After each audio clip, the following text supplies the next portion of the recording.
जब आप जेन्युइनली किसी इंसान से बहुत प्यार करते हो, बिना किसी मिलावट के, बिना किसी मैनिपुलेशन के, आप उसके सामने जो भी आपके मन में बिना किसी फ़िल्टर के साथ रख देते हो। जितना आप उसको देना चाहते हो उतना आप दे देते हो।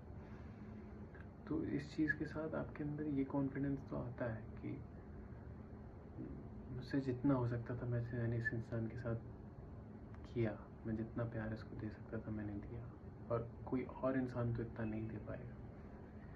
लेकिन उसके साथ ये नुकसान भी होता है कि अगर वो इंसान जब आपको छोड़ के जाता है तो आप उतने ही बुरी तरह टूट जाते हो।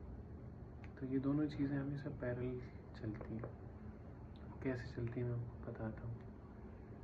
तो हमारी कहानी में जो प्रोटोगनिस्ट है वो कह रहा है कि जो मेरी एक्स थी, उसकी आदत थी कि वो दूसरे लोगों की मीठी बातों में बहुत जल्दी आ जाती थी, दूसरे लोगों पर बहुत जल्दी ट्रस्ट कर लेती थी और उनके साथ चली जाती थी रिलेशनशिप में या कहीं भी। ऐसे ही उसने मुझे छोड़ा था। लेकिन लास्ट वेडनेसडे मुझे कॉल आया कि मेरी एक्स ने सुसाइड कर लिया। मुझे नहीं पता क्यों कैसे, पर एट द एंड वो इस दुनिया में नहीं रही। और मैं आज भी सोचता हूँ कि वो जितने भी लोग थे जिनकी मीठी बातों में आके वो चली जाती थी, उनमें से किसी की भी मीठी बातें उसको जान लेने से तो नहीं बचा पाई। शायद वो मेरे पास रहती तो मैं बचा लेता।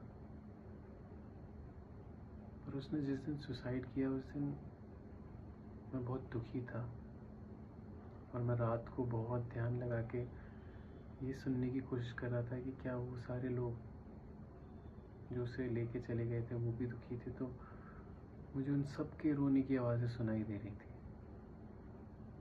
लेकिन उनमें से किसी भी इंसान की रोने की आवाज़ इतनी तेज़ नहीं थी जितनी मेरी थी जब हम मुझे छोड़ के गई थी।